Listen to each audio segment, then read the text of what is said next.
My name is Maya, and I am 35 years old.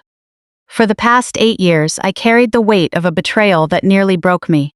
Back then, my ex-husband, Jamal, drained every single cent from our joint account, left behind exactly $42, and vanished into thin air with another woman, leaving me buried under a mountain of debt. Porch. Today, in Atlanta, Georgia, at my cousin Kendra's lavish wedding, he cornered me right next to the champagne tower. The woman he left me for was standing right beside him, wearing a smug smirk. Jamal looked at me with total arrogance and said that leaving me was the smartest decision he ever made. Porch. He had no idea that just seconds later, a little girl would run straight into my arms, shattering his hollow ego once and for all. Growing up in Atlanta, I knew all too well that my family valued appearances above everything else. Wealth and status were the only yardsticks they ever used. Porch. My cousin Kendra was marrying into a prominent real estate family, and the reception was being held on a sprawling, historic private estate. The grounds were surrounded by manicured French gardens and massive century-old oak trees. Inside the ballroom, crystal chandeliers glittered like a sea of stars, white roses cascaded everywhere, and guests mingled in custom evening gowns and tailored suits. Porch. Servers carried sterling silver trays piled with expensive appetizers while a live jazz band played softly in the corner. For 8 years, I went out of my way to avoid these massive family gatherings. I knew exactly how my relatives would point and whisper behind their manicured hands. Porch. I was the cautionary tale of the family, the naive woman who worked endless double shifts at a restaurant to put her ambitious husband through a top-tier MBA program, only to be thrown out like trash the moment he got his degree. Still, Kendra had always been genuinely kind to me, a rare trait in our family. Porch. So I put on a tailored emerald gown, held my head high, and decided not to let my past dictate my present. I walked toward the towering crystal champagne fountain, determined to enjoy the night and give my cousin my heartfelt congratulations. The air was filled with high-end perfume and the aroma of roasted meats, and a rare sense of peace settled over me. Porch. I reached out to grab a glass of champagne from the edge of the table. Just as my fingers touched the cold glass, a sharp elbow slammed hard into my ribs. The sudden impact threw me completely off balance, and I had to grab the linen tablecloth to keep from falling. Champagne splashed over my hand, leaving a few dark drops on the pristine white linen. Porch. I turned around quickly, expecting an apologetic guest who had simply lost their footing in the crowd. Instead, the air was sucked straight out of my lungs. Standing there with a rehearsed smirk was Jamal. My ex-husband looked a little older, but his expensive charcoal suit and the oversized gold watch gleaming on his wrist practically screamed new money. Porch. Clinging tightly to his arm and looking at me like a predator, eyeing its target was Chloe, the very woman he abandoned me for years ago. Chloe wore a champagne silk gown that was far too loud and completely inappropriate for a wedding guest, clearly meant to upstage the bride. Her hair fell in polished, expensive waves. For a split second, that familiar, heavy panic rose in my chest. Porch. The old trauma threatened to choke me. The last time I saw Jamal, he was carrying a leather duffel bag, walking out of our cramped apartment without looking back, while I collapsed on the peeling floor, barely able to breathe through my tears. However, I was no longer that broken 27-year-old girl. I stood up straight and calmly met his gaze. Porch. Look at you, Maya, Jamal said, his voice dripping with condescension. Honestly, I am surprised you even made it past security at the front gate. I figured high society events were way out of your reach by now. I grabbed a cocktail napkin, wiped the spilled champagne from my hand, and kept my face completely neutral. Hello, Jamal, I said evenly. It is a wedding, not a private country club. Porch. We are both here as guests to celebrate Kendra. He let out a harsh, mocking scoff, shaking his head as his eyes openly scanned me from head to toe. His gaze lingered on my dress with blatant judgment. I am not just any regular guest, he said, puffing out his chest so his suit caught the chandelier light. I am the vice president at Horizon Logistics. Porch. We just closed a massive commercial warehouse expansion deal in Midtown. In fact, I helped cover a huge portion of the catering bill for your family as a personal favor to your uncle. We both know your side of the family could never afford this level of luxury on their own. Porch. Every single word was carefully calculated to make me feel small, an attempt to recreate the toxic power dynamic he desperately craved.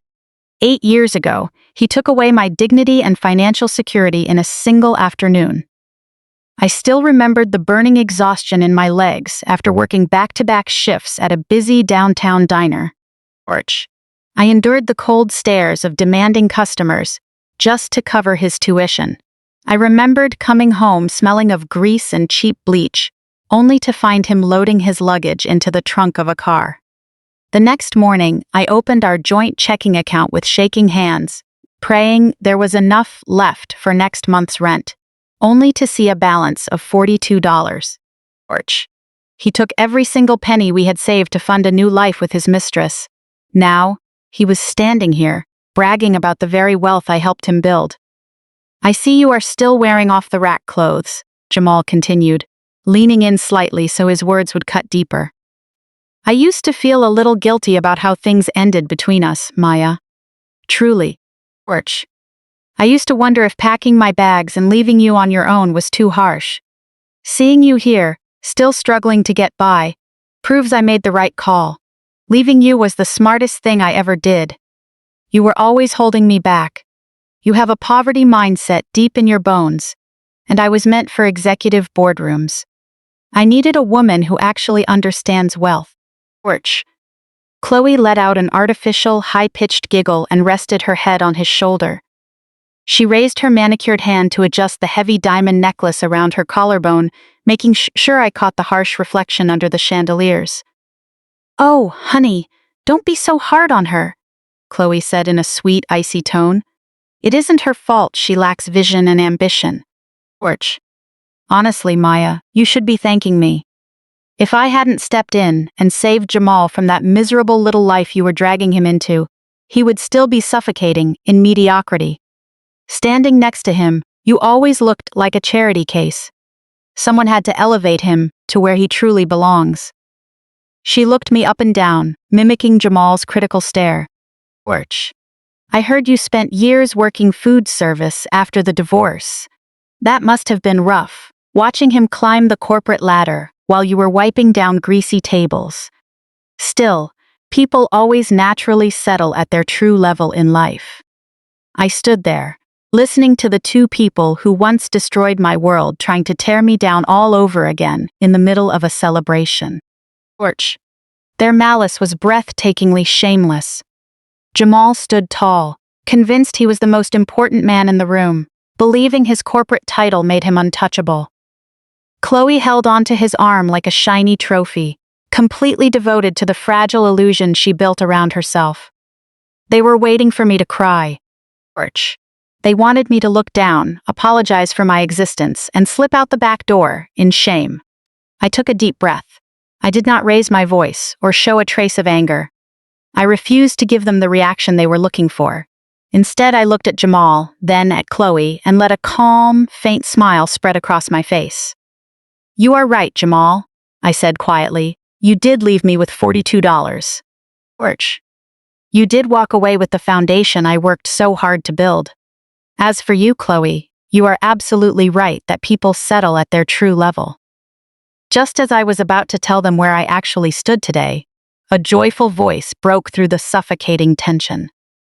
The voice was so bright and pure that it seemed to cut through the entire room. Porch. Before I could say another word, a small figure in a white tulle dress darted through the crowd and ran straight to our table. "Mommy! Daddy and I were looking everywhere for you." Zuri's voice cut through the heavy air. She looked like a little angel in her dress, with small silk petals sewn along the hem. Her natural curls were held back by a sparkling clip, and her face beamed with pure joy. Porch. She threw her arms around my waist, burying her face into my emerald dress. I rested my hand on her back, feeling the warmth of my daughter. When I looked up, I watched reality hit Jamal like a freight train. His arrogant smirk melted away entirely, replaced by a pale, hollow face filled with shock. He stared at Zuri, then back at me, his mind desperately running the numbers. Orch, a 7-year-old child, exactly 8 years since our split. He had drained my bank account and walked out, leaving me in total ruins. 2 weeks after he packed his bags, I found out I was pregnant. I went through severe morning sickness alone, sat through terrifying prenatal appointments alone, and bore the crushing weight of becoming a single mother all by myself. Orch. He never knew because he blocked my number, changed his email, and completely erased me to chase his new lifestyle with Chloe. Now he was staring at a living, breathing person, the undeniable proof of the family he threw away. His lips parted, but no words came out. Chloe's hand slipped from his arm, her eyebrows pulling together in confusion. Orch. Before Jamal could recover from the shock, a tall presence stepped up behind us. Elias walked over, standing behind Zuri, and gently placed a reassuring hand on the small of my back. My husband was the kind of man who commanded the room without saying a word. Orch. He wore a custom navy suit crafted from Italian wool, completely free of flashy logos, but anyone who understood generational wealth knew the quiet quality of it instantly. Elias looked down at Zuri with a warm, affectionate smile. We managed to track down the chocolate-covered strawberries. Elias said in his deep, steady voice, even though I had to negotiate with catering to save the last 2. Orch. Zuri giggled and grabbed his hand. You are the best daddy in the whole world, she announced proudly. Jamal stared hard at Zuri again, his jaw tightening completely. How old is she? 7? Without waiting for me to speak, his gaze snapped toward me. Maya, is she mine? I met his eyes without flinching. I found out I was pregnant 2 weeks after you disappeared. Orch. I tried to reach out, but you blocked my number, changed your email, and erased me from your life entirely. I paused, keeping my tone ice cold. Elias did not replace you, Jamal. He stepped up and became the father who actually showed up for her. Jamal opened his mouth, but nothing came out. The word daddy hit him like a physical blow. Orch. He blinked rapidly and shook his head as if trying to clear a fog. That vulnerability lasted only 3 seconds before his fragile ego violently took over again. He forced himself upright, adjusted his shiny lapels, and let out a dry, forced laugh. Orch. He looked Elias up and down, noticed the lack of a flashy diamond watch, and instantly made an assumption, deciding my husband was just a working-class guy scraping by. So, you found a stand-in to play house? Jamal mocked, his voice returning to that disgusting arrogance. I guess I shouldn't be surprised. You always needed someone to carry you, Maya. He turned to Elias with fake sympathy. Orch. Good luck, man. I carried her financial dead weight for 3 years. I hope your credit score is high, because her poverty mindset will drag you straight down. She never knew how to handle money and could never fit into professional circles. Elias did not raise his voice or show the slightest hint of anger. Orch.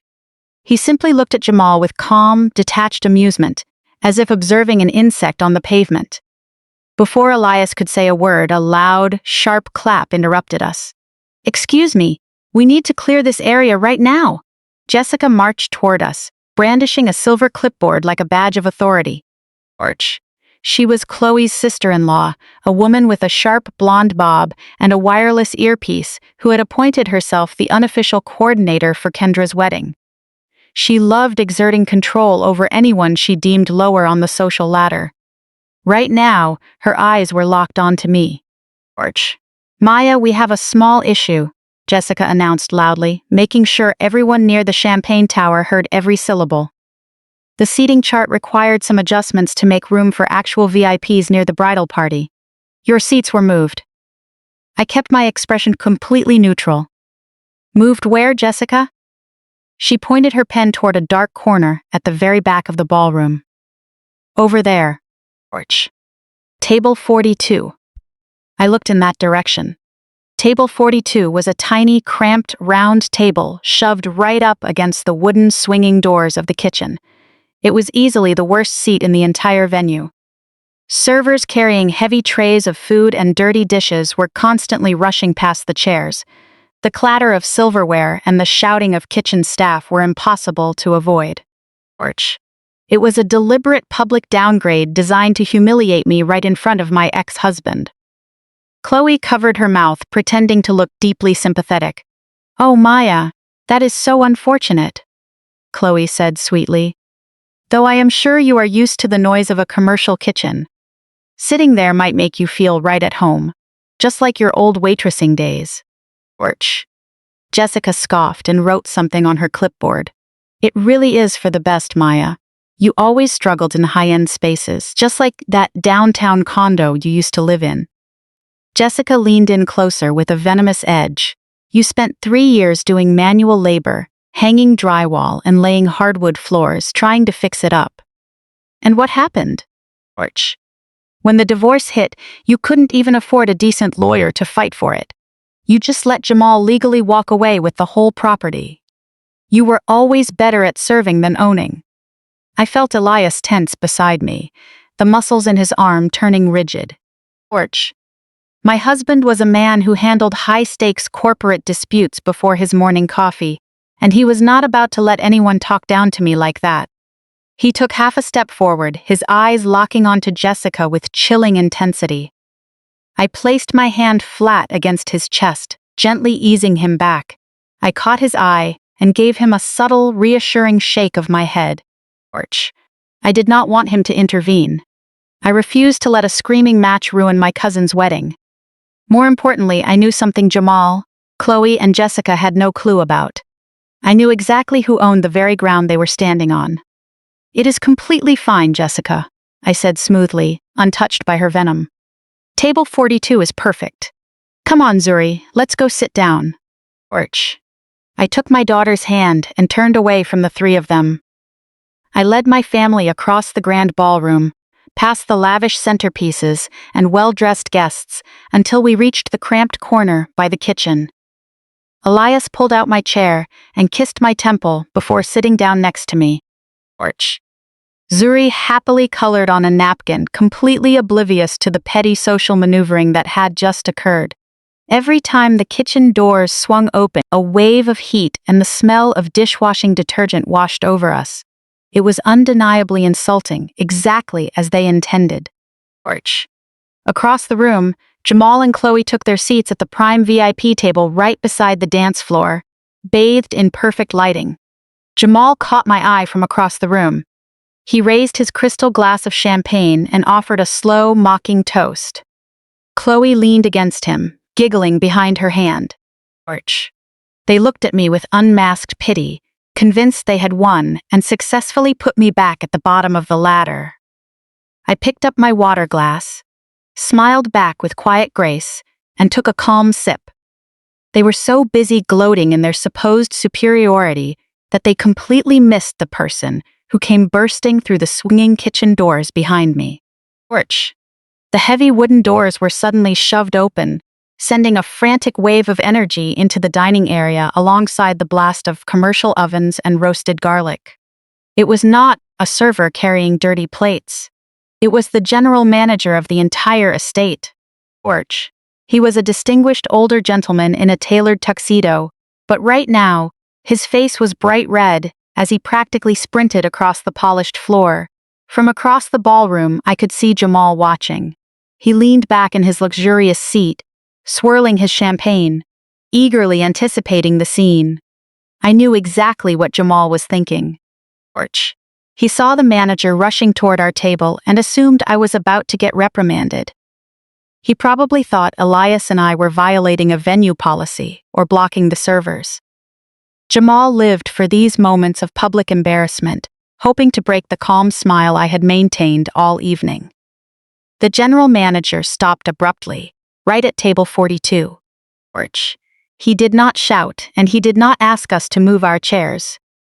Instead, the color drained completely from his face, as if he had just seen a ghost.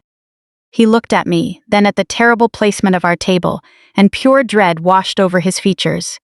He brought his feet together, bowed deeply, and clasped his hands in front of him. When he stood back up, his hands were trembling against his dark suit jacket. "Madam CEO," he stammered, his voice shaking so hard he could barely speak. "Please accept my deepest apologies. I had no idea you had already arrived on the property. Why are you sitting here next to the service doors? Porch. We have the owner's suite prepared for you and your family upstairs with dedicated staff, a private balcony, custom catering, and special desserts for your daughter. I am so sorry for this unacceptable oversight." David was sweating profusely. His name tag was pinned to his lapel, and I knew his impressive background as a seasoned hospitality veteran who had managed luxury hotels worldwide. Porch. Yet right now, he was shaking like a leaf because he knew exactly who I was and what I held. He knew that this historic estate hosting the wedding was merely one asset in my commercial real estate portfolio. I had acquired the property 3 years ago during a foreclosure, investing millions to restore the ballroom and gardens into one of the most exclusive venues in Atlanta. Porch. I offered him a warm, reassuring smile to calm his panic. "Take a deep breath, David," I said gently. "You did nothing wrong. Your team is doing a wonderful job tonight. The food is great, and the setup is beautiful. You should be proud of your staff." He pulled a crisp white handkerchief from his pocket and wiped the sweat from his forehead. "Porch, Madam CEO," he pleaded in a hushed tone so nearby tables wouldn't overhear. "You are the sole owner of this estate. You cannot be sitting by the kitchen vents." Jessica from the bridal party handed us the final seating chart, and we assumed your table was at the front. If I had known she pushed you into this corner, I would have intervened immediately. Porch. "Please let me escort your family to the suite upstairs. It is quiet, comfortable, and offers the best view of the entire reception." I reached out and lightly touched his arm. "I appreciate the offer, David," I said. "But tonight is not about me or my company. Tonight is entirely about my cousin Kendra." Porch. "She spent months planning this, and the last thing I want to do is disrupt her seating chart or take attention away from her big day. If I move to the private suite, people will notice, ask questions, and take the focus off the bride. I won't let my business overshadow her moment. We are perfectly fine right here." Porch. "My daughter loves her coloring book, and my husband and I are just happy to celebrate with family." Elias nodded in agreement, offering the anxious manager a steady, confident smile. "We are having a great time, David," Elias added in his calm, authoritative voice. "Don't worry about us for a second. Just make sure the bride and groom are taken care of. You have put together a fantastic event." Porch. David looked at us, his panic shifting into deep professional respect when he realized he wasn't going to be fired over Jessica's petty seating stunt. He bowed his head again, placing a hand over his chest. "Your grace is unmatched, Madam CEO," he said softly. "I will make sure your table receives our absolute best service tonight. I will personally oversee your courses. Porch. If you need anything at all, please call for me directly." I thanked him politely, and he turned, disappearing back through the kitchen doors with visible relief. The entire interaction took less than 2 minutes. It was a quiet, discreet exchange, grounded in real authority and mutual respect, completely devoid of drama. Porch. However, across the grand ballroom, Jamal watched the entire scene through his own distorted lens. The live jazz band had transitioned into an upbeat dance track. The booming brass and heavy bass echoed through the high ceilings, making it impossible to hear normal conversation from a few feet away. Jamal saw only the visual pantomime. He saw the manager rush over frantically. Porch. He saw the deep bow, which his arrogant mind interpreted as an aggressive confrontation. He saw my polite refusal and David wiping sweat from his face, mistaking it for frustration with a difficult guest. In Jamal's warped reality, there was only one reason a manager would approach a guest like that. He assumed the venue was confronting me over money. Porch. Even from 50 feet away, I could see his thoughts spinning. He remembered that Kendra asked for digital contributions to her honeymoon fund. Convinced I was living paycheck to paycheck, Jamal concluded that my payment had declined. He thought the manager had come to quietly inform me of a bounced payment, and that I was causing financial trouble for the venue. Torch. A greedy, triumphant gleam lit up Jamal's eyes. This was the exact scenario he had been waiting for all night. He wanted to play the wealthy savior in front of an elite room, rescuing his struggling ex-wife. He wanted to make Elias feel completely powerless to provide for his family. He wanted to prove that without his logistics money, I was nothing. Torch. Jamal patted Chloe's hand, stood up from his velvet chair, and buttoned his jacket. He reached into his inside pocket and pulled out a thick stack of $100 bills. I watched him strut across the ballroom floor with exaggerated swagger, his chin held high toward the chandeliers. He wove past dancing couples and well-dressed guests, heading straight for our cramped table by the kitchen. Porch. Zuri briefly glanced up from her coloring book at the stranger before going right back to her crayons. He was so desperate to humiliate me that he had no idea he was walking straight into a situation that would cost him everything. Jamal arrived at our table with the reckless arrogance of a man completely lost in his own delusion. Porch. The kitchen doors swung open behind him, sending another wave of heat and clattering dishes into the room, but he didn't care. He was fully committed to his little performance. He stood over our small table, casting a long shadow across Zuri's coloring page. My daughter didn't even look up, completely absorbed in coloring a princess while humming softly. Porch. Jamal ignored his own flesh and blood entirely. He didn't ask her name, offer a smile, or show the slightest hint of curiosity. His eyes were locked onto me, burning with a toxic mix of triumph and ego. He reached inside his custom jacket and slammed a thick stack of $100 bills right onto the center of our table. Porch. The loud slap against the wood rattled our silverware, drawing stares from the nearby tables. That was exactly what Jamal wanted. He craved an audience to witness him playing the generous savior to his struggling ex-wife. "I saw the manager run over here, Maya," Jamal announced loudly, making sure the elderly couple at the next table heard every single word. "You don't have to put on an act for me." Porch. "I know exactly how this works. Kendra asked for honeymoon donations through the digital registry, and I am guessing your card declined. It must be humiliating to have venue management pull you aside mid-reception to handle a bounced payment." He tapped his index finger against the stack of bills sitting next to my water glass. "Take it," he demanded, his voice thick with condescending pity. Porch. "Seriously, Maya, take the cash and settle what you owe the manager. I know how badly you want to keep up appearances and pretend you belong at a high-end estate wedding." He leaned in closer.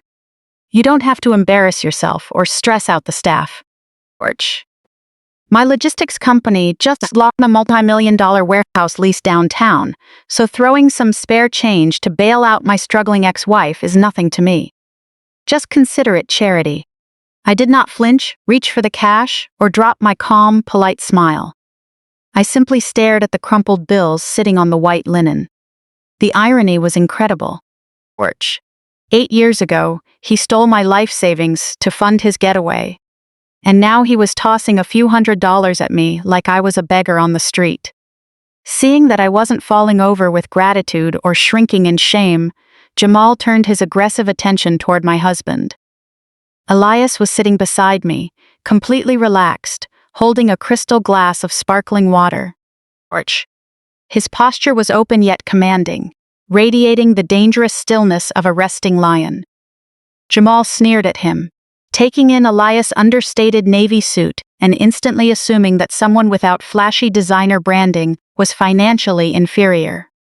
"You are going to learn a very painful lesson from this woman," Jamal said to Elias, speaking as if they were sharing some unfortunate secret. Porch. "She has a terrible habit of living way beyond her means. She carries a pathetic poverty mindset, desperate for luxury. She has neither the competence nor the intelligence to afford. I had to carry her on my back for years." Jamal lied with total ease, resting his hands on his hips. "Porch. I worked myself to the bone trying to build a foundation for us, but she was dead weight complaining about every single bill. She drained the life out of me. Leaving her behind was the only way I could protect my own future. The sheer level of gaslighting was breathtaking. He stood right there, completely rewriting our entire history with unwavering confidence. He cast himself as the long-suffering provider and painted me as the greedy, incompetent burden. He conveniently erased the blisters on my feet after working double shifts at the diner. He erased the nights I sat at a cheap kitchen table staring at past-due electric bills because he used my paycheck to buy himself a custom suit for job interviews. He erased the fact that he abandoned a fiercely loyal wife, who literally skipped meals so he could graduate from business school debt-free. A decade ago, a brazen lie like that would have shattered me. It would have sent me into a desperate, defensive panic, scrambling to prove my worth, and begging anyone who would listen to see the truth. I was a grown woman now, someone who took the $42 he left behind and built a commercial real estate empire from the ground up. I knew my truth, and his pathetic attempt to rewrite history meant absolutely nothing against my reality. I felt Elias shift beside me, but I placed my hand firmly over his, signaling him to let Jamal keep digging his own grave. Jamal puffed out his chest and leaned his knuckles on our table, crowding our space.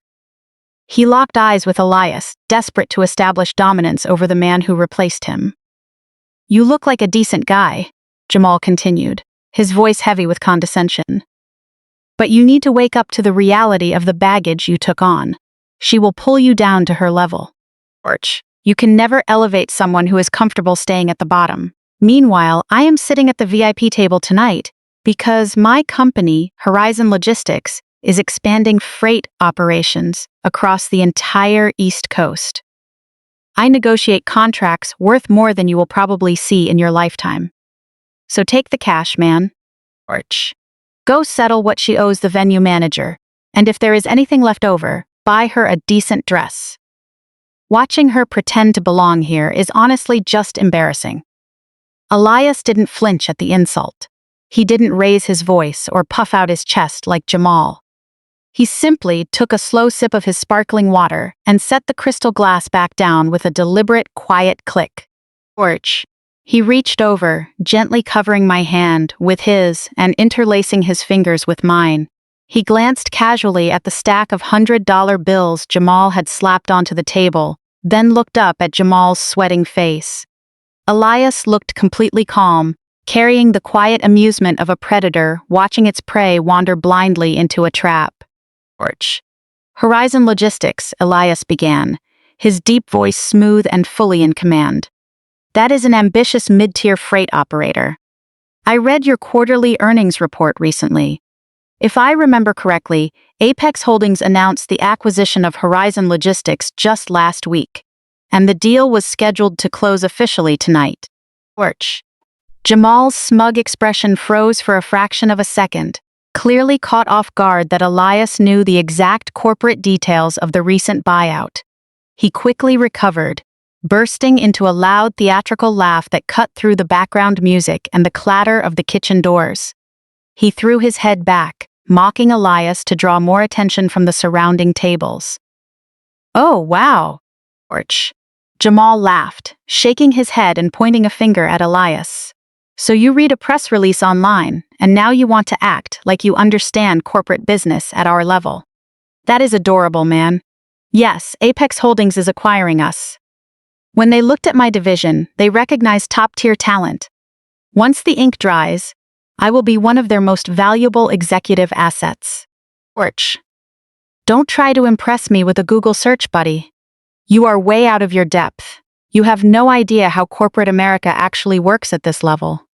Jamal's forced laugh grated on my ears, entirely staged to gather an admiring audience around our table.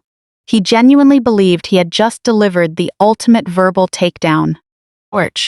He stood there in his expensive suit, convinced Elias was nothing more than a fraud desperately bluffing to save face. He looked down at my husband with so much contempt and pity that it made my stomach turn. Chloe gripped Jamal's arm tightly, letting out a sharp giggle that matched his arrogant energy. She looked at Elias with utter disdain and rolled her eyes as if my husband were a child caught in a ridiculous lie. She rested her head on Jamal's shoulder and placed her manicured hand flat against his chest, showing off her massive diamond ring. "It's fine, baby," Chloe said sweetly, loud enough for nearby tables to hear. "Let him pretend." When you sit at the very bottom of the food chain, you have to invent little fantasies just to sleep at night. Cut the poor guy some slack. Having to take care of Maya and all her mess is already hard enough. I sat motionless, feeling the steady, reassuring warmth of Elias beside me. 8 years ago, a loud, domineering display like this from Jamal would have sent me spiraling. I used to shrink myself down just to make room for his fragile ego. Whenever he felt insecure, he would raise his voice and belittle me until he felt powerful again. Watching him try that same psychological tactic on Elias felt like watching a toddler try to intimidate a mountain. Elias didn't even blink. He didn't raise his voice to match Jamal's aggression. He didn't stand up to prove a point. He simply sat there with a dangerous stillness that seemed to drop the temperature around our table by 10 degrees. Elias casually reached into the inside pocket of his understated navy suit. His movements were slow and deliberate. He pulled out a sleek matte black smartphone and unlocked it with a glance. He didn't look angry or offended. He looked slightly bored. He rested his elbow on the white linen, holding the phone loosely. With a couple of taps, he cleared biometric security and opened an encrypted corporate application, the soft blue glow illuminating his calm features. "That is very interesting," Elias said, his low voice cutting cleanly through the ambient noise of the wedding. He didn't yell, but the absolute authority in his tone instantly wiped the smirk off Jamal's face. Elias scrolled down the screen, skimming a lengthy encrypted document. "I am looking at the internal restructuring manifest for the Apex Holdings integration right now. I see the supply chain consolidation. I see the warehouse leases you were bragging about," Elias said calmly. "What I don't recall seeing is any approval for an executive retention bonus for your position." A dead silence fell over our corner of the ballroom. Jamal's mouth opened slightly, but no sound came out. His swagger vanished in an instant. He blinked rapidly, staring at Elias with sudden, intense confusion, his brain struggling to process what he just heard. He thought Elias was just throwing around corporate buzzwords, but the specific phrasing hit a very raw, very terrified nerve. "What kind of nonsense are you talking about?" Jamal demanded, his voice dropping an entire octave as the mocking laughter completely disappeared. Real panic began creeping in. "You don't know anything about my retention bonus. That is highly confidential internal data. Only the executive board at Apex Holdings has access to those integration files. You are completely bluffing, throwing around big words to look smart in front of my ex-wife. It is pathetic, man." Elias didn't even look up from his screen. He simply kept scrolling, reading the confidential data with chilling precision. "Your division currently manages 32 commercial freight routes along the East Coast," Elias stated evenly. "Last quarter, that specific branch reported an 8% deficit in operational efficiency due to severe mismanagement at the automated sorting facilities." During the pre-closing integration review this week, Apex Holdings identified several roles for immediate restructuring upon handover, specifically Tier 3 executives who failed to meet annual logistics quotas. You, Jamal, fit that category perfectly. Jamal took an involuntary step back, bumping into a server carrying a tray of empty glasses, which rattled loudly. He didn't even turn to apologize. He was completely frozen. His eyes widened and his breathing turned rapid and shallow. The operational deficit numbers Elias had just read were not available in any public press release or financial blog. Those figures belonged to a strictly protected internal audit report that Jamal had been desperately trying to hide from his new corporate buyers. Chloe glanced between the two men, her sculpted face tightening into complete confusion. She could feel the rigid tension radiating from Jamal's body. She yanked on his sleeve, trying to pull his attention back to her. "Baby, what is he talking about?" Chloe asked, her tone sharp and demanding. "Tell him to shut up. He has no idea what he is saying." "Orch, tell him he is lying so we can go back to our seats. I don't want to stand by the kitchen anymore. It smells like grease." Jamal ignored his wife completely. A heavy drop of sweat formed at his temple and slid slowly down his cheek. He swallowed hard, his throat moving nervously against his tight collar. "How do you know those numbers?" "Orch," Jamal asked in a low whisper, his voice trembling with sheer disbelief. "Who gave you that information?" "That is proprietary corporate data. Are you an auditor? Do you work in the accounting department at Apex Holdings?" Elias finally looked up from the screen. He didn't smile. He simply turned the phone around, tilting the display so Jamal could clearly see the screen. "Orch." I watched Jamal lean down, squinting at the glowing glass. I knew exactly what he was looking at. He was staring at the exclusive, restricted executive dashboard for Apex Holdings, an elite interface reserved only for the highest-ranking board members, complete with security clearings and real-time operational data. Orch. Right at the top, printed in bold, undeniable lettering, was Elias's full legal name. Below it sat his official title, Chairman of the Board.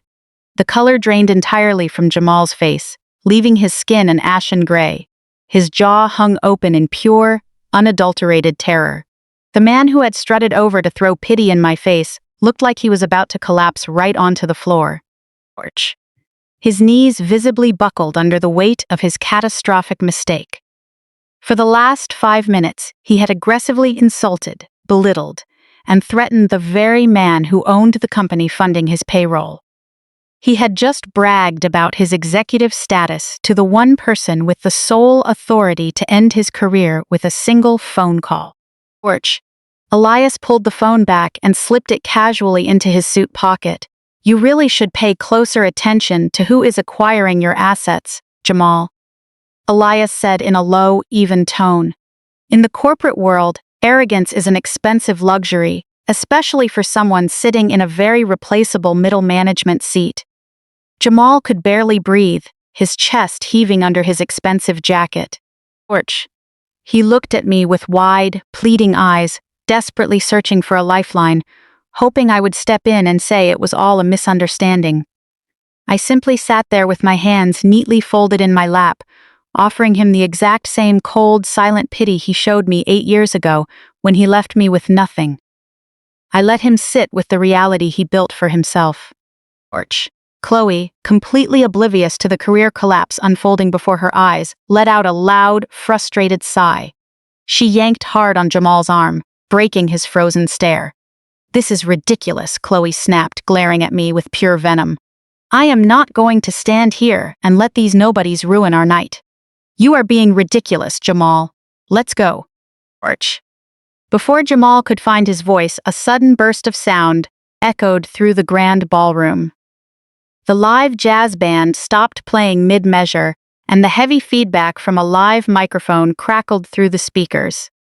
The room's lighting shifted, dimming around the tables while a bright, warm spotlight illuminated the center of the dance floor. Orch. "Ladies and gentlemen," the wedding DJ announced, his energetic voice filling the high-ceilinged space. "Please direct your attention to the floor as we pause the music for a few minutes. We are opening the floor for open toasts. If any of our distinguished guests would like to share a few words, a memory, or a blessing for our stunning bride and groom, please step forward to the stage." Orch. "Let's show Kendra and her new husband some love tonight." Polite applause rippled through the crowd as guests clinked their glasses together. I saw a spark ignite in Chloe's eyes. Completely ignoring her husband's pale, sweating face, she saw an opportunity to seize the spotlight, assert her dominance, and publicly humiliate me in front of hundreds of elite guests. Orch.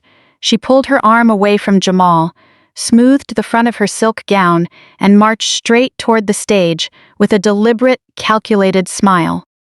As the music faded into a soft instrumental track, A groomsman stepped forward with a silver microphone and a glass of champagne to deliver the first toast. Porch. Chloe was already moving fast, her champagne silk gown trailing behind her as she brushed past older relatives, ignoring the speaking order completely. Before the groomsman could utter a single word, Chloe reached out and firmly snatched the microphone straight out of his hand. The groomsman stumbled back in confusion. Chloe didn't apologize or even look at him. Porch. She walked straight to the center of the dance floor, positioning herself directly beneath the largest chandelier, so the light hit the diamond necklace resting on her collarbone. She tapped the microphone twice. The heavy thuds echoed through the estate, silencing the room instantly. Hundreds of guests turned their attention toward her, expecting a warm greeting or a sweet story about the bride. I sat quietly by the kitchen door, watching her. Elias gently rubbed the back of my hand, keeping me grounded, while Zuri happily continued coloring, completely shielded from the malice in the room. Chloe raised her crystal glass high, flashing a brilliant, rehearsed smile at Kendra and her new husband. To the beautiful bride and groom, Chloe announced, her voice dripping with artificial sweetness. We are all so thrilled to be here tonight, witnessing the start of your journey. Marriage is a powerful institution. It requires dedication, sacrifice, and above all, vision. She paused, letting the word vision hang in the air. Her eyes immediately shifted from the bridal party, cutting across the room like a blade to lock onto me. Her smile sharpened with malicious intent. You see, finding the right partner means everything. Chloe continued, pacing slowly across the floor like a motivational speaker. The wrong partner acts like an anchor, dragging you down, draining your spirit, and trapping you in mediocrity. The right partner elevates you to the stars. This was no longer a toast to the bride. It was a public execution disguised as life advice. Guests seated near the dance floor began shifting uncomfortably. A few exchanged nervous glances, and my Aunt Clara crossed her arms with narrowed eyes, sensing the sudden toxic shift in the room. Chloe was too drunk on her own perceived dominance to read the room. I look at my wonderful husband Jamal, sitting right over there. Chloe purred, gesturing with her glass toward the VIP table. Jamal was still slumped in his seat, where Elias had dismantled him, pale, sweating, and paralyzed by the reality of his ruined career. Chloe didn't notice his terror. She only saw the wealthy executive she believed she had secured. 8 years ago, Jamal was drowning, Chloe proclaimed dramatically. He was a brilliant, ambitious man with massive corporate dreams, but he was chained to a stagnant woman who couldn't comprehend his vision. She was content with a miserable little life, lacking the intelligence to understand wealth or the taste to survive in high society. She expected a king to live like a peasant just so she could feel secure in her own inadequacy. A collective gasp rippled through the older relatives in the front row. Kendra looked completely horrified and started to stand up from the head table to stop the spectacle. I caught my cousin's eye from across the room and gave her a subtle, reassuring shake of my head. I wanted Chloe to keep talking. I wanted every single delusion on full display. I remember the night I stepped in, Chloe boasted, her voice ringing out in the dead-silent ballroom. He came to me exhausted from carrying the dead weight of a woman who contributed nothing to his future. I had to rescue him from that miserable situation and show him what a high-value woman truly looks like. Look at what we have built together since. She placed a manicured hand over her chest, feigning deep pride. While his bitter ex-wife stayed stuck in her poverty mindset, I used elite investment strategies to build our empire. I diversified our portfolio, managed our luxury assets, and secured our offshore accounts. I introduced him to the right circles and elevated him to the executive board. Without my financial guidance and business acumen, he would still be stuck in a cheap apartment supporting dead weight. Chloe took a slow, arrogant sip of champagne, soaking in the absolute silence of the room. She genuinely believed the crowd was quiet out of pure awe and respect, thinking she had just delivered a masterclass on empowerment. Orch. In reality, she had just openly bragged about financial maneuvering while ruining a wedding reception to feed her own deep insecurities. I share this story tonight for the bride, Chloe continued, turning back to Kendra with a patronizing smile. Because real love is about building an empire, dropping dead weight, and upgrading your life without apology. Orch. Here is to knowing your worth and to never settling for someone who belongs at the bottom. She lowered her glass, expecting a wave of applause. Instead, a suffocating silence swallowed the room. No one clapped. No one raised a glass.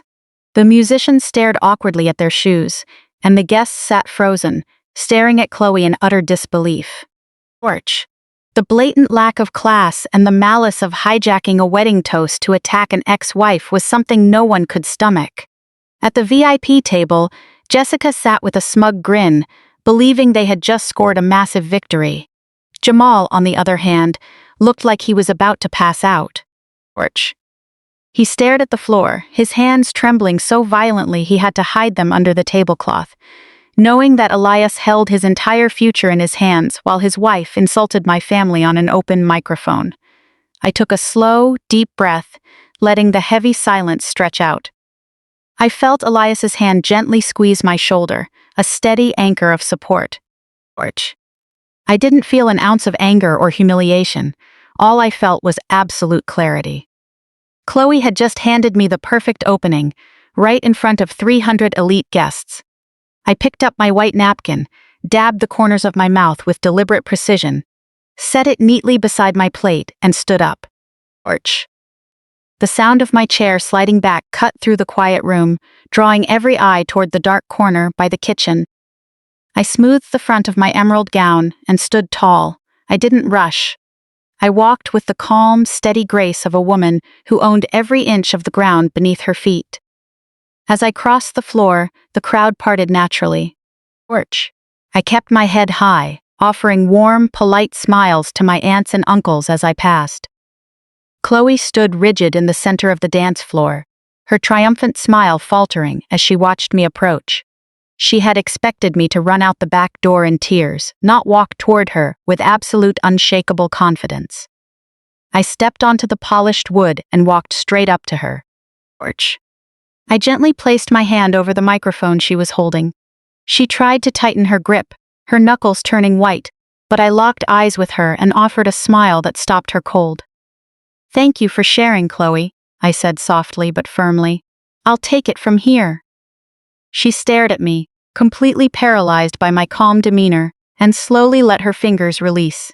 Orch. I took the silver microphone from her trembling hand, turned my back to her, and faced the waiting room. It was time to bring down the curtain on her fragile illusion. The microphone felt heavy and cold in my hand. A brief hum of feedback echoed through the speakers before the entire ballroom fell into complete silence, with 300 pairs of eyes locked onto me. Orch. I saw Aunt Clara holding her breath in the front row, and the string quartet sat frozen with their bows hovering above their instruments. Standing 2 feet away, under the harsh glare of the spotlight, was Chloe. She had been hoping for a shouting match to prove I was the unstable ex-wife she had just described, wanting me to lose control so she could play the victim. Orch. Instead, I gave her absolute, chilling composure. I didn't glare at her. I simply turned my attention toward the head table where my cousin sat. Kendra, I began, my voice carrying clearly across the room. You look absolutely breathtaking tonight, Marcus. You are a very lucky man. I want to genuinely congratulate both of you on finding a real, honest partnership. Orch. Marriage is not about finding someone to rescue you, boosting your status, or using another person as a stepping stone. Real marriage is about standing shoulder to shoulder through the hard times. It is about loyalty, respect, and building a foundation that cannot be shaken by greed or superficial illusions. Orch. I wish you both a lifetime of peace and unwavering trust, protecting each other the way my incredible husband Elias protects me every single day. A collective sigh of relief washed over the room. Guests nodded in agreement, and Kendra looked at me with tears in her eyes, silently mouthing thank you. Porch. I had steered the room's energy straight back to celebration and love, showing the grace that Chloe fundamentally lacked. I wasn't finished. I turned slowly back toward the center of the dance floor. Chloe had taken a step back, trying to slip into the crowd, but the spotlight kept her pinned in place. I looked directly at her with a calm, polite smile. Porch. We really should thank Chloe, I said smoothly through the speakers. She just shared a very revealing story. Chloe blinked rapidly, glancing over at the VIP table where Jamal sat frozen in terror. She didn't understand what was happening, assuming I was conceding to her public display. A small smirk began returning to her face as she lifted her chin. Porch. You spoke so passionately about your investment strategies, Chloe, I continued, pacing slowly across the floor. You talked about managing Jamal's finances, diversifying his portfolio, and securing his assets. It is remarkable to see a spouse take such an active, hands-on role in corporate finances. Porch. At the VIP table, Jamal sat up slightly, unable to resist public praise about his wealth, convincing himself I was finally acknowledging his status. In fact, I continued, in a conversational tone, I was discussing your impressive financial strategies with my husband Elias, earlier tonight. Porch. Elias's holding company oversees major corporate acquisitions, and when they conduct top-to-bottom audits of a new logistics subsidiary, they review every single ledger. They trace every dollar moving through executive compensation packages to ensure complete transparency. The color drained from Chloe's face instantly. Her smirk vanished, replaced by sheer panic. Porch. She took another step back, her designer heels catching awkwardly on the floor. She gave a slight, desperate shake of her head, silently begging me to stop, but I kept my eyes locked on hers. I have to say, Chloe, your dedication to managing Jamal's finances is noted, I said, my tone sharpening. Jamal sat rigidly upright. Porch. What caught Apex Holdings' attention wasn't your taste in luxury assets, I continued. It was a series of irregular transfer patterns moving through Jamal's division at Horizon Logistics in connection with executive compensation. Chloe's smile was completely gone. Porch. Several transaction trails identified during acquisition due diligence led straight to an entity called Vidian Global Investments, I said. A holding company registered in the Cayman Islands with financial directives that warrant a much closer look. Jamal pushed his chair back slightly. What are you talking about? He demanded. I kept my eyes fixed on Chloe. Porch. I am talking about corporate funds and compensation routed through a paper trail that Apex Holdings' forensic audit team has already preserved for review. Chloe shook her head. You are lying. If that were true, you would have nothing to worry about when the accountants review the original records, I replied. A heavy silence settled over the entire room. Porch. I didn't tell the crowd exactly how much Chloe had taken from Jamal's personal accounts, mostly because I didn't have the final figures in front of me just yet. What I did know was already devastating enough. A major holding firm chaired by Elias had uncovered suspicious transactions connected directly to Jamal's division. Porch. Vidian Global Investments was a key piece of that paper trail, and looking at Chloe's face right now, she clearly recognized the name. You were absolutely right about one thing, Chloe, I said into the microphone. Financial complexity really does matter. That is exactly why serious companies rely on audit trails and verifiable records, rather than fabricated stories about where the money went. Porch.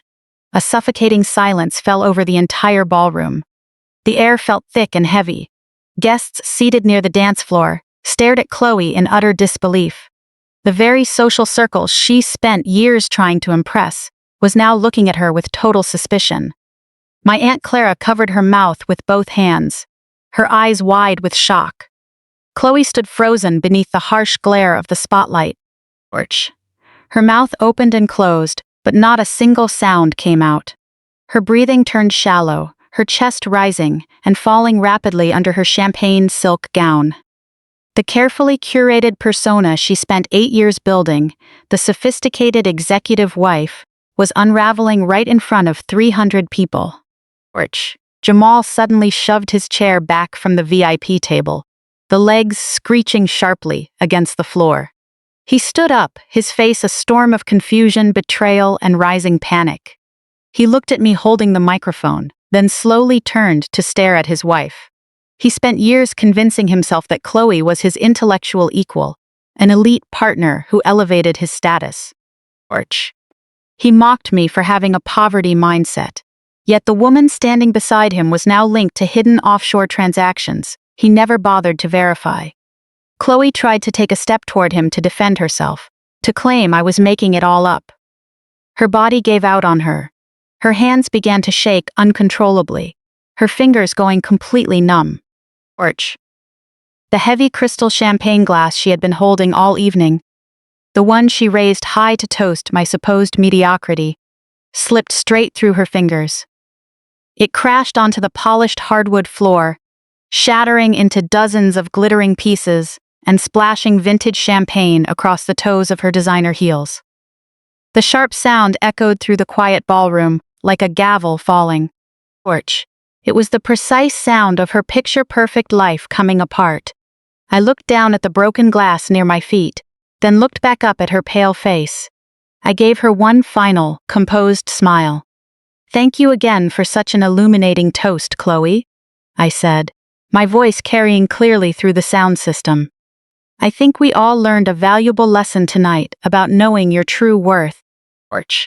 I extended my arm and set the silver microphone neatly on the edge of the nearest table. I didn't wait for her to respond, nor did I stay to listen to the whispers sweeping through the room. I simply turned my back, stepped off the dance floor, and walked calmly past the stunned guests. I headed straight for the heavy wooden doors leading to the main corridor, needing a moment of fresh air away from the tension in the room. I knew what was coming next.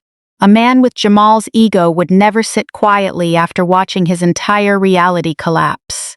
He would follow me out, and I was completely prepared for him. The quiet hallway outside the grand ballroom was a stark contrast to the chaotic energy inside.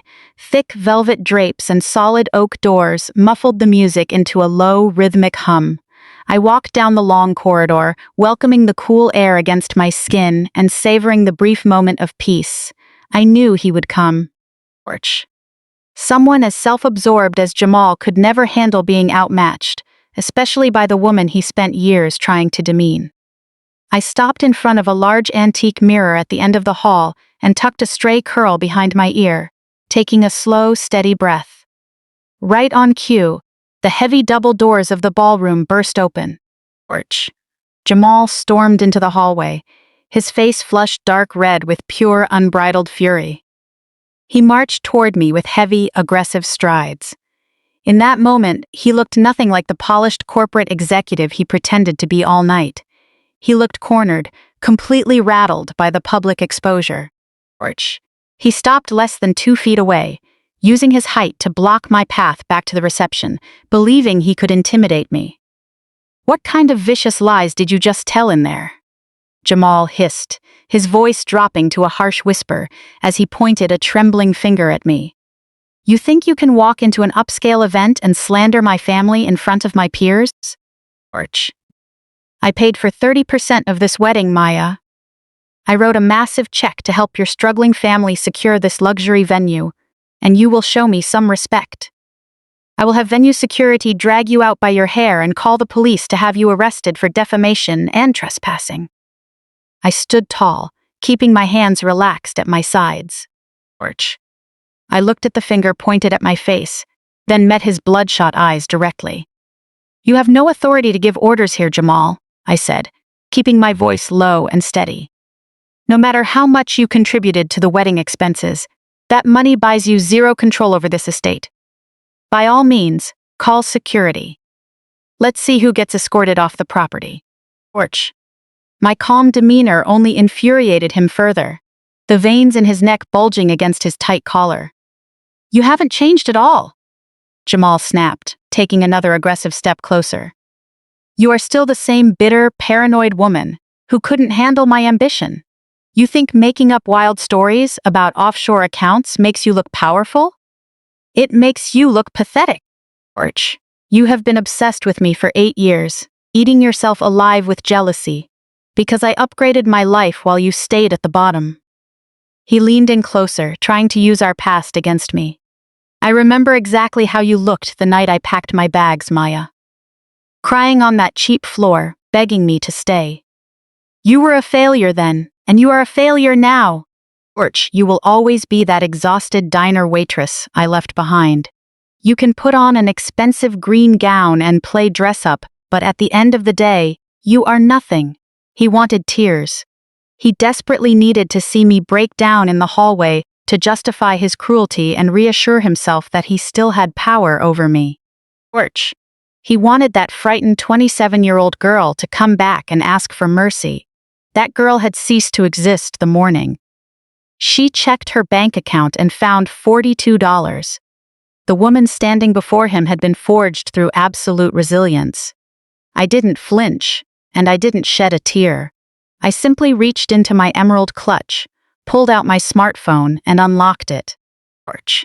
I opened my commercial portfolio app, navigated to my primary asset ledger, and held the screen up steadily in front of him. The bright display illuminated his sweating face in the dim corridor. Take a very close look at this document, Jamal, I said, shifting into a cold, strictly professional tone. Read the name registered at the top. Jamal squinted, his eyes scanning the screen. George. He wanted to look away and dismiss it, but the clear authority in my voice forced him to read the text. It was a certified digital copy of a commercial property deed. The address listed at the top matched the exact historic estate we were standing in. Below the property details sat the official recorded valuation, $15 million. George. Listed as the sole primary owner was my commercial real estate firm. I didn't just RSVP to this wedding, Jamal, I explained as his brow furrowed in complete confusion. I gifted the use of this entire property to my cousin Kendra for the weekend because my company owns the estate. I own the grand ballroom you just stormed out of. I own the botanical gardens outside. George. I own the security team you just threatened to call on me. Whatever checks you wrote for other wedding expenses, you didn't pay a single cent for this venue. I donated the space and covered the property costs so my family could celebrate in peace. Jamal stared at the screen, his mind struggling to process the reality. He shook his head, letting out a weak, dismissive scoff. George. This is fake, he stammered, stepping back. You downloaded a template off the internet. There is no way you own a $15 million estate. You were a waitress. You don't have this kind of capital. I slid my finger across the glass, pulling up the next digital document. George. I had no interest in recounting the brutal years I spent renovating low-end properties, or explaining how small margins turned into major acquisitions. I didn't need to justify my success to the man who tried to leave me with nothing. I only needed to show him his own precarious position. George. If you think the property deed is fake, Jamal, you might find this next file interesting, I said, holding the phone closer. This is a master commercial lease agreement signed 2 weeks ago between my holding company and Horizon Logistics, the very company you were boasting about earlier. Jamal's breath caught audibly in his throat. George. His eyes went wide as he recognized his company's official corporate letterhead, along with the specific midtown address of the massive warehouse facility his division had just secured. It was the exact multi-million-dollar expansion deal he had bragged about beside the Champagne Tower. I scrolled to the bottom of the contract, displaying the final signature block. George. Signed in bold black ink was the authorized regional executive from Horizon Logistics. Right beside it was my verified digital signature as Chief Executive Officer of the Commercial Property Group. My firm specializes in acquiring and developing prime industrial spaces across Greater Atlanta, I explained in an even tone. George. When Horizon Logistics needed a distribution hub for East Coast freight, they contracted directly with my company. They signed a 10-year commercial lease for that facility, a contract I personally reviewed and signed last Thursday. Jamal looked as though he might physically collapse against the wall. The facade of the powerful executive was completely gone, leaving behind a shaken man struggling to catch his breath. He looked at the screen, then back at me, pure dread settling into his eyes as the true power dynamic finally clicked. He realized he had spent the entire evening mocking, belittling, and tossing petty cash at the woman who literally held the lease to his workplace. The person he dismissed as a burden held the fate of his entire division in her hands. "You were right about one thing, Jamal," I said, my voice dropping to a quiet, steady tone that echoed in the hallway. "I do own the building. Your division operates on my property. Horizons Logistics is a corporate tenant of mine, and your warehouse lease payment is currently 3 days overdue." Jamal stared at the screen as if looking at a formal notice of total ruin. His shoulders caved inward, his chest heaving as he tried to process the crushing weight of his position. He was entirely at my mercy. I controlled the master lease where his logistics firm operated, and he had spent the night insulting my intelligence, my character, and my family. He parted his trembling lips, searching desperately for a way to walk back the hostility he had unleashed over the past hour. He raised his hands in a weak gesture of retreat. Before an apology could form, the heavy double doors of the ballroom were shoved open once again, slamming hard against the brass doorstops. Jessica stormed into the corridor. Chloe's sister-in-law marched forward, her sharp blonde bob bouncing with every step, still gripping her silver clipboard so tightly, her knuckles were white. Right behind her walked 2 tall, estate security guards in tailored dark suits. Chloe followed closely behind, her silk gown rustling against the floor. After dropping her glass on the dance floor, she had clearly run straight to her sister-in-law, demanding that Jessica use her self-appointed role as wedding coordinator to step in. Jessica pointed an aggressive finger directly at me, raising her voice so it carried across the entire corridor. "There she is!" Jessica shouted to the guards, looking at me with pure contempt. "I want this woman removed from the property immediately. She is harassing our VIP guests. She caused a massive scene on the dance floor, and now she is cornering my brother-in-law in a private hallway." Jamal visibly flinched at Jessica's voice. He raised a weak hand to stop her, but his voice failed him. He knew who I was now, and he knew Jessica was about to make a disastrous situation unimaginably worse. Jessica didn't even look at Jamal. She stepped right up to me, putting herself in front of Chloe, who smirked from a safe distance. Jessica looked me up and down with open condescension. "You have no business being here, Maya," Jessica sneered. "You are disrupting an upscale event where you don't belong. Chloe told me you're showing fake real estate documents on your phone to intimidate Jamal. Are you really that desperate? Trying to shake down a corporate executive with forged property deeds is pathetic, and it is entirely illegal." I didn't back down or match her frantic energy.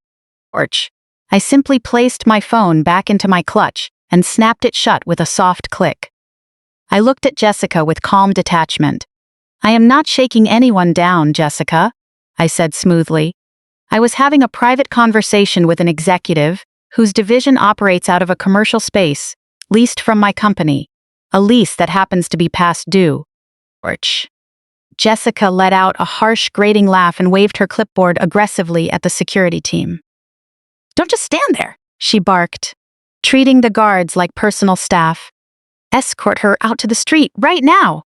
She is trespassing on private property and presenting fraudulent documents.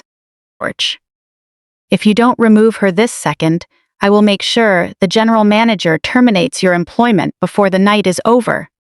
Neither security guard moved an inch.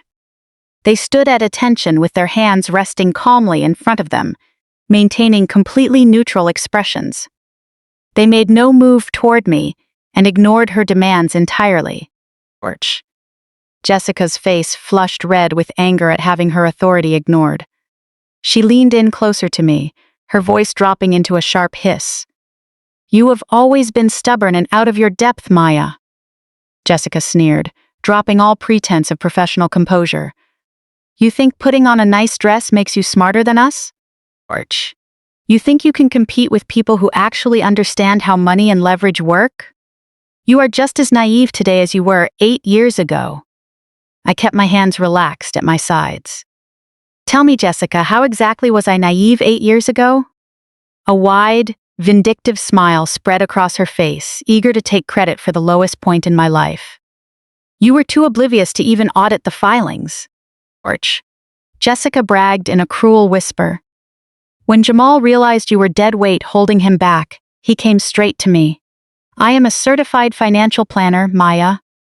I personally mapped out his exit strategy. I structured the routing accounts to make sure his bonuses and your joint savings were completely shielded during the divorce." Jamal let out a sharp, choked gasp. Orch. He reached out to grab Jessica's arm to pull her back, but she aggressively yanked her shoulder away, too caught up in her own arrogance to stop. "I made sure you walked away with nothing," Jessica continued, her eyes gleaming. "I showed Jamal how to use legal loopholes to keep the downtown condo you spent 3 years renovating with your own hands." Orch. You were so clueless about high-level asset management that you couldn't even afford proper counsel, so you just signed the papers. I orchestrated that outcome, Maya. I protected Jamal from you. If you don't walk out that door right now, I will call the police and report you for fraud and trespassing. We handled you once, and we will gladly do it again." Orch. She crossed her arms and lifted her chin, convinced that admitting to systematic financial manipulation would intimidate me into running away. Chloe stepped up beside her sister-in-law, wearing the exact same smug smile, both of them believing their calculated moves made them untouchable. I let the heavy silence hang in the air for a few seconds. Orch. I looked at Jamal, who was leaning against the wall looking visibly ill. I looked at Chloe, still clinging to her high society illusion. Finally, I looked at Jessica, the woman who had just openly admitted to engineering my financial ruin in my 20s. I didn't yell or lose my temper. I simply turned slightly toward the 2 guards and gave a brief, clear nod. Orch. The security personnel moved with practiced precision. They didn't approach me or ask me to leave. Instead, they turned in unison and positioned themselves firmly in front of the heavy oak doors leading back into the grand ballroom. Their instructions were clear.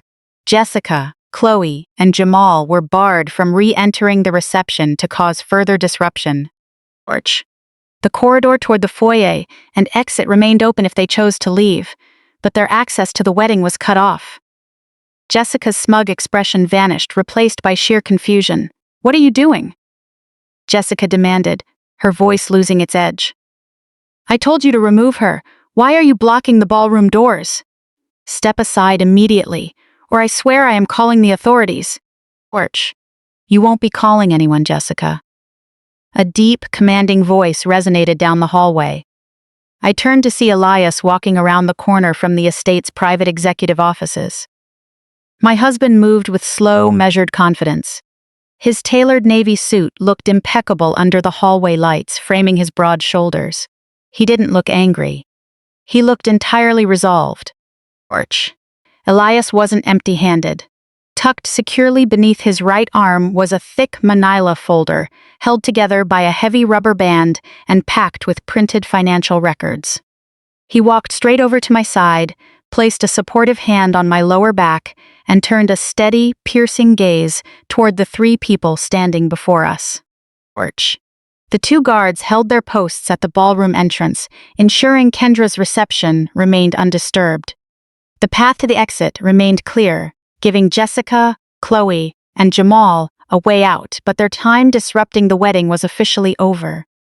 Elias stood beside me with the thick file. Without a word to the 3 of them, he simply extended his arm and handed the folder directly to me. Orch. I took it, feeling the substantial weight of hundreds of printed records. I pulled off the thick rubber band, the sharp snap sounding loud in the quiet hallway. Jessica took a hesitant step back, her silver clipboard suddenly looking entirely useless. The aggressive confidence she carried moments ago was evaporating fast. Orch. She stared at the thick stack of papers, recognizable panic beginning to settle onto her face. As a financial planner, she knew exactly what a comprehensive forensic audit looked like. Jamal was completely overwhelmed. His mind had already short-circuited from learning I held his company's commercial lease, and he couldn't process another revelation. Orch. He looked between Elias and the folder in my hands, his breathing shallow and rapid. Maya, what is that? Jamal asked, his voice cracking. What else are you trying to take from me tonight?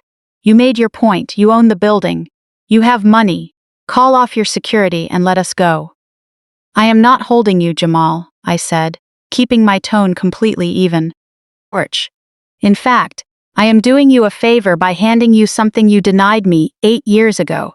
The absolute documented truth about your finances. I opened the folder, resting the heavy stack of documents on my forearm. I looked up and locked eyes with Chloe, who was trying to shrink behind Jessica's shoulder. Orch. During the toast inside, I mentioned a specific entity, I said, projecting my voice clearly down the hall. Vidian Global Investments. I noted Chloe's supposed dedication to routing your funds into that Cayman Islands account. What I didn't mention was whose name is actually on the incorporation paperwork, Jamal. Jamal slowly turned his head to look at his wife. Orch. Chloe refused to meet his eyes, staring rigidly at the wallpaper, her jaw clenched tight. The offshore entity is not in Chloe's name. Jamal, I revealed, letting the words land. Chloe doesn't have the banking background or the institutional access required to establish an offshore corporate structure. Do you know who does have that specific expertise? Orch. I shifted my gaze directly to the blonde woman standing next to her. Your certified financial planner, I stated, Jessica. Jessica flinched as if struck. She opened her mouth to issue a loud denial, to claim the documents were fabricated, but no sound came out. The panic in her eyes spoke for itself. Jamal let out a sharp, confused gasp. Orch. He looked from his sister-in-law back to me, shaking his head in denial. What are you talking about? He stammered. Jessica manages my executive compensation. She handles our tax shelters and domestic investments. She wouldn't take my money. We are family. They are family, Jamal, I corrected calmly. You were simply a client with accessible capital. Orch. I looked down at the top page of the file, pulling out a printed ledger statement, and read the highlighted figures. Over the past 3 years, your wife and her sister-in-law have been systematically diverting funds from your compensation, I explained. It started quietly, skimming small amounts from your quarterly bonuses. Orch. When you didn't notice, because you were too busy showcasing a lavish lifestyle, they expanded the operation. Jessica used her primary authority as your financial planner to establish automated routing schedules, filtering substantial portions of your corporate earnings and savings directly into Vidian Global Investments. Jamal's mouth fell open. Orch. He took a trembling step toward Jessica, reaching out as if to take her clipboard. But she pulled back sharply to avoid him. Tell me she is lying, Jamal demanded, his voice rising in panic. Tell me you didn't touch my accounts, Jessica. Tell me, my capital is where you said it was. Jessica kept her lips pressed tightly together, refusing to say a single word that could create formal liability. Orch. Chloe let out a nervous breath, wrapping her arms tightly around her waist. They read you perfectly, Jamal, I continued without an ounce of sympathy. They played directly to your ego. They encouraged the expensive suits, the cars, and the VIP tables, knowing that as long as you felt important, you would never look at the underlying math. Orch. You thought you found an elite partner who understood true wealth, but they simply saw an easy mark driven by vanity. Jamal shook his head violently, pressing his hands against his temples. No, he gasped. That is impossible. I check my balances. I get monthly statements. You receive statements that Jessica prepares specifically for you, I countered. Orch. The exact same method she used to prepare statements hiding assets from me during our divorce. I let that reality sink in, watching the realization dawn on his face as his past actions aligned with his current predicament. "There is a strange irony to it," I said, taking a step toward him. "8 years ago, you hired Jessica to shield marital assets from me. Orch. She sat in an office and drafted an exit strategy to ensure I walked away with $42. She showed you how to exploit legal loopholes so you could take the condo I helped rebuild. You praised her as a financial genius for leaving an exhausted waitress with nothing." I paused, letting the cold silence settle around him. "Orch. You forgot an essential rule about dealing with dishonest people, Jamal," I said quietly. "Once you teach someone how to take from others on your behalf, you teach them how to take from you." Jessica simply repurposed the exact same routing strategies she used against me, except this time, she turned them on you. She used your own playbook to drain your accounts. Orch. Chloe suddenly broke the silence with a sharp, desperate scoff. "This is completely absurd," Chloe yelled, her voice straining under pressure. "You can't prove any of this, Maya. You are just a bitter ex-wife trying to stir up trouble out of jealousy. You have zero legal authority to access Jamal's private financial records. This entire folder is completely fabricated." Orch. I looked at Chloe with calm detachment. "I never said Apex Holdings accessed Jamal's private bank accounts, Chloe," I replied evenly. "My husband is the chairman of the board at Apex Holdings." Orch. During acquisition due diligence and pre-closing reviews, Apex examined the corporate ledgers of Horizon Logistics, including executive compensation disbursements, expense authorizations, and corporate payment systems. That review uncovered patterns the audit team could not ignore. Orch. Several disbursements associated with Jamal's division were routed directly into accounts linked to Vidian Global Investments. Some involved executive compensation. Others involved corporate funds authorized under Jamal's credentials. The activity was significant enough that the forensic team secured the records and broadened the internal audit. I pulled a sheet from the folder. Orch. "This isn't Jamal's personal checking account," I explained. "This is a disbursement ledger from Horizon Logistics, showing corporate funds moving through transaction chains tied to Vidian Global." I pulled another page, and this is an executive compensation record showing funds allocated to Jamal being redirected under preset instructions within the corporate payroll system. Orch. Jessica's expression barely shifted, but the recognition was there. She knew exactly what I was holding. Apex Holdings didn't need to touch Jamal's private accounts to uncover the paper trail. Chloe and Jessica had allowed their transfers to touch corporate systems and corporate funds. That was more than enough to leave an indelible trace. Orch. "That doesn't prove anything about me," Chloe argued, tightening her arms around herself. "That is just your assumption." "On its own, perhaps not," I answered, "which is why established firms rely on systematic records rather than running internal corporate reviews like a public dispute." I turned back to Jamal. Orch. "What these records confirm right now is that corporate capital and compensation tied to your division moved through irregular channels to Vidian Global Investments, and certain transfers were executed using your executive authorization." Jamal stared at the paperwork, the last remnants of his confidence slipping away.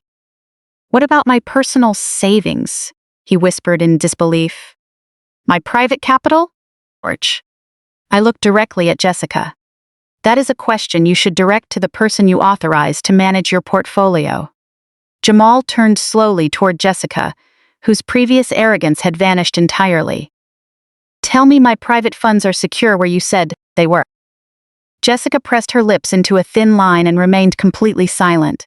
Orch. That dead silence told him far more than any document in the folder ever could. I took a step closer. "Apex Holdings uncovered the corporate paper trail, Jamal. As for what happened inside your personal accounts, you will have to verify that yourself with your bank, your attorneys, and the financial advisor you trusted so blindly." His breath grew shallow and ragged. Orch. For the first time all evening, he wasn't just being told how precarious his position was, He was forced to face something far more terrifying. He had no idea what he had actually lost. He had spent 8 years bragging about wealth he rarely took the time to personally audit. Torch.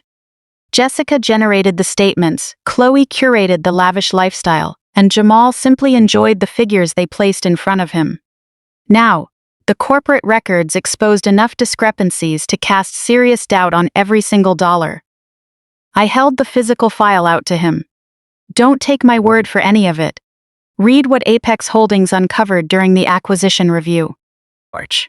Tomorrow morning, call every financial institution where you believe you hold assets and demand to see the original records yourself. With trembling hands, Jamal took the folder and pulled it open. The first page showed the Horizon Logistics disbursement ledgers. The next page revealed executive compensation redirection directives, followed by internal approval logs linked to his credentials. Then he flipped to the records connecting multiple transaction pathways directly to Vidian Global Investments. The color drained from his face until his skin looked like parchment. The paperwork did not prove that every dollar he earned was gone, but it proved something far more immediate. His corporate division was tangled in unauthorized transactions he couldn't explain, and the people he trusted most were refusing to tell him what happened to his personal capital. Jamal let out a broken, shuddering breath. He gripped the edges of the folder so hard, the heavy paper crumpled beneath his fingertips. He looked up from the documents, staring at Chloe and Jessica as the absolute finality of the situation crashed down on him, his eyes wide with pure, unadulterated horror. He froze in the center of the quiet hallway, staring at the physical audit in his hands. The heavy oak doors leading back into the grand ballroom remained firmly blocked by the 2 security guards, leaving him completely boxed in with the reality he had created. He flipped past the first page of the forensic audit, his eyes frantically scanning the highlighted transaction lines. The bright yellow highlighter illuminated the as unmistakable evidence of severe financial compromise. His breath caught in his throat, raspy and dry. He turned page after page, his broad shoulders caving inward with every sheet.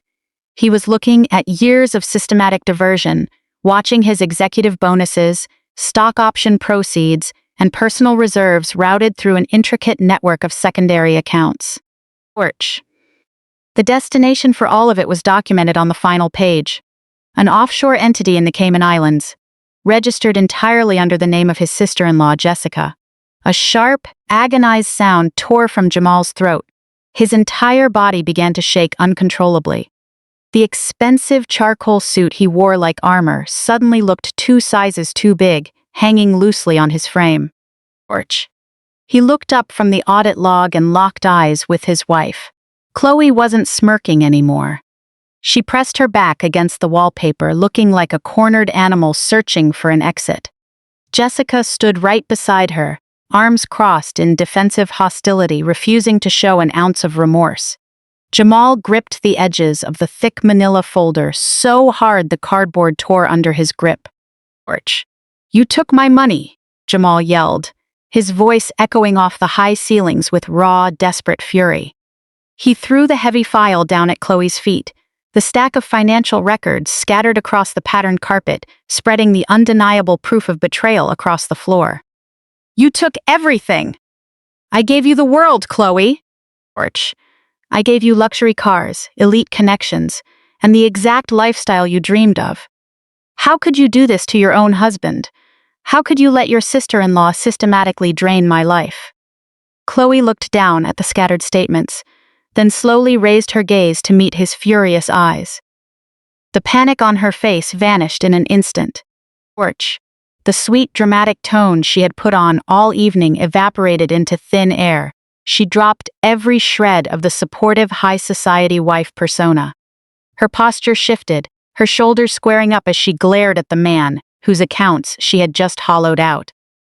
"Are you really that simple, Jamal?" Chloe snapped back, her voice dropping into a harsh, biting register that cut straight through the tension. Did you honestly think I married you because I respected your corporate ambitions? Don't make me laugh. I married you because you were the most arrogant, easily manipulated mark I had ever met. Arch. 8 years ago, you walked into my sister-in-law's financial planning office, looking for ways to hide assets from your waitress wife. You were so desperate to feel like a high-powered executive that you handed over total control of your routing accounts without asking a single intelligent question about the underlying accounting. Jamal stumbled backward as if he had been slapped across the face. Orch. He grabbed the brass handrail along the wall just to keep his balance. Chloe stepped forward aggressively, her silk gown rustling against the scattered audit sheets. She pointed a sharp finger directly at his chest, every word dripping with unfiltered contempt. You abandoned a woman who skipped meals to put you through school, Chloe said, gesturing toward me. Orch. You took every dime from her just to buy my attention. Did you really think a man who happily betrayed his fiercely loyal wife was someone I would ever trust with my future?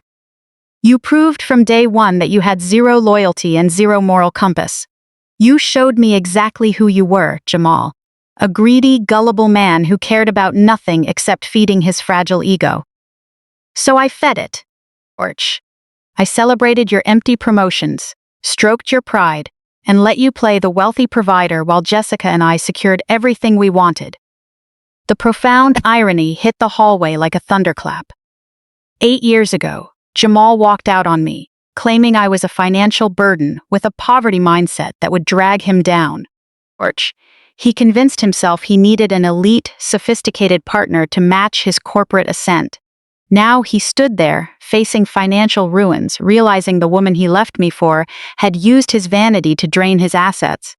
He had traded a partner who built him up for people who systematically dismantled him. You are a monster, Jamal choked out, tears of pure humiliation welling in his bloodshot eyes. Orch. You took my personal savings, Chloe. You took my earnings. Everything in my primary accounts is compromised. How are we supposed to survive this? Chloe let out a sharp, mocking laugh and rolled her eyes with theatrical disgust. There is no we, Jamal. She fired back coldly. First thing Monday morning, I am filing for divorce. Orch. I will not remain legally tied to an executive who cannot even cover the commercial lease on his own warehouse.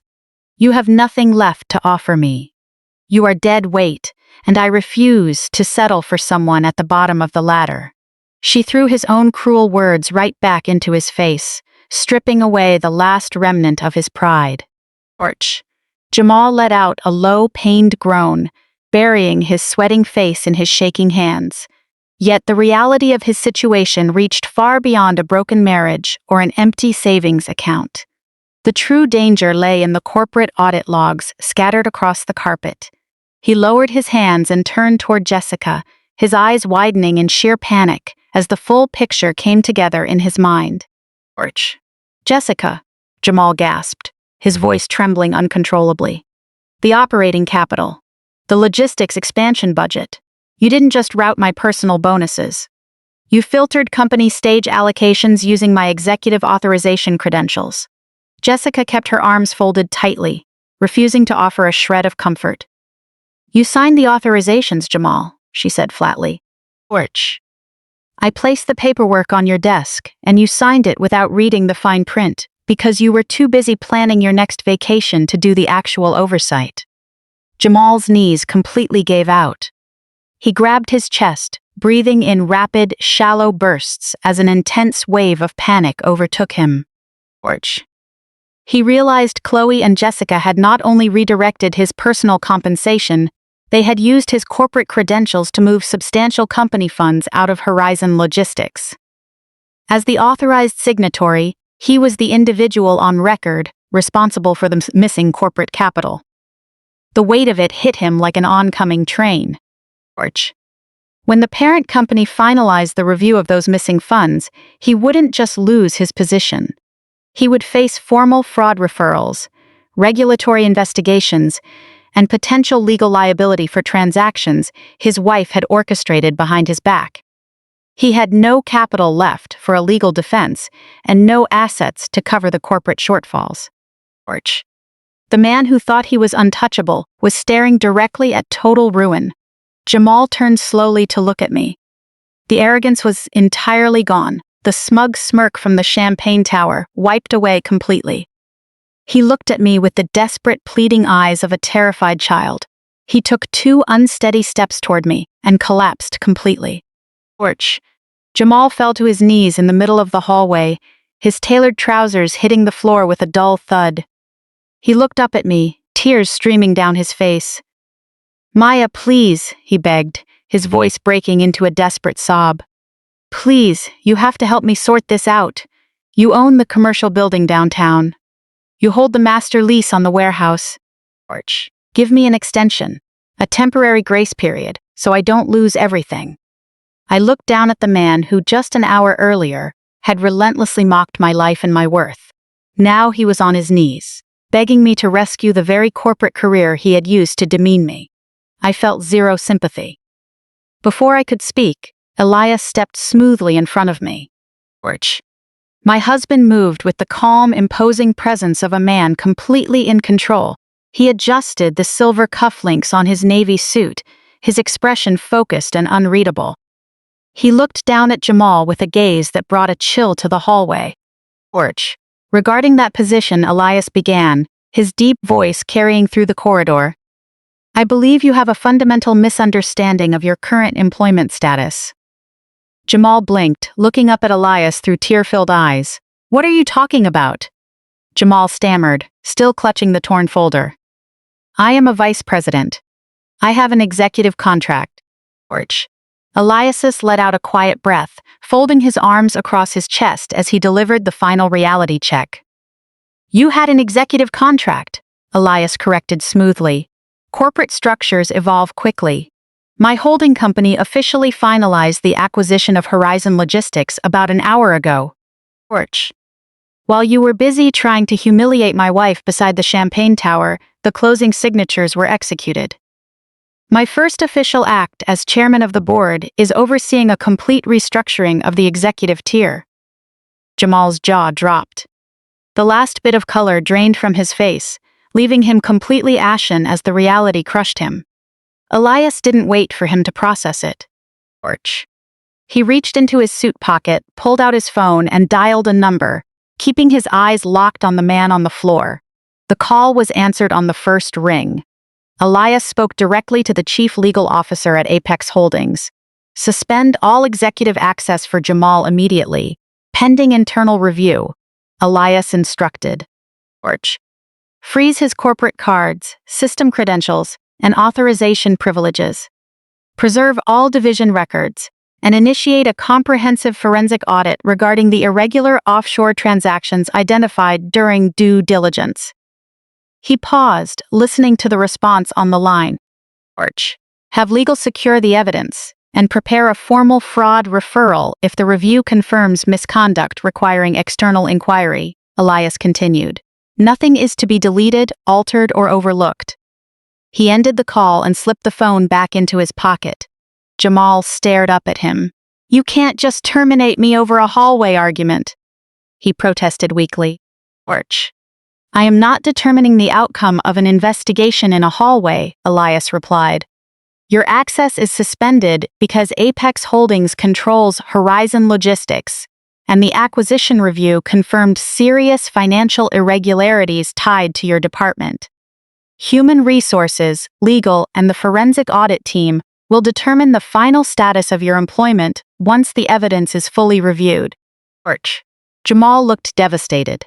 "So I am suspended." "Effective immediately," Elias said. "Until the review is complete, you have zero access to corporate accounts, systems, or authorizations." The distinction offered him no comfort. For a man whose entire identity was built on corporate authority, having that power stripped away in an instant was a total collapse. A sharp gasp came from down the hall. George.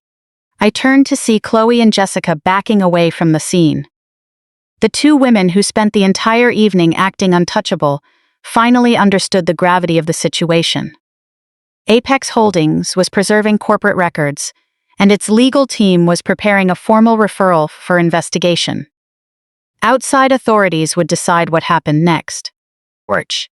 Chloe looked at Jessica, and Jessica looked toward the stairs. For the first time all night, neither woman had a sharp remark ready. "We need to leave," Chloe hissed, grabbing Jessica's arm. Jessica pulled away. "Don't touch me," she snapped. "You told me those routing accounts were protected," Chloe whispered furiously. "Lower your voice," Jessica warned. "Protected from what?" "Porch," Jamal yelled from behind them, struggling to his feet. "Protected from me finding out?" Both women froze. "Tell me right now what happened to my personal accounts." Chloe looked away. Jessica tightened her grip on her clipboard. "Call your bank on Monday," she said flatly. That dismissive answer shattered the last of Jamal's restraint. "Monday?" Jamal shouted. "Porch, you managed my finances for 8 years, and you are telling me to call my bank on Monday?" The shouting grew so loud that David, the estate general manager, appeared at the end of the corridor, accompanied by an estate security officer. Behind David stood 2 uniformed police officers. They hadn't arrived to investigate complex corporate transactions. Porch. They had been called because of the ongoing disturbance, the shouting, and the broken glassware on the dance floor. An officer raised a hand, bringing an immediate silence to the hall. Chloe rushed forward instantly. "Thank goodness you are here," she said, pointing directly at me. "This woman has been harassing us all evening."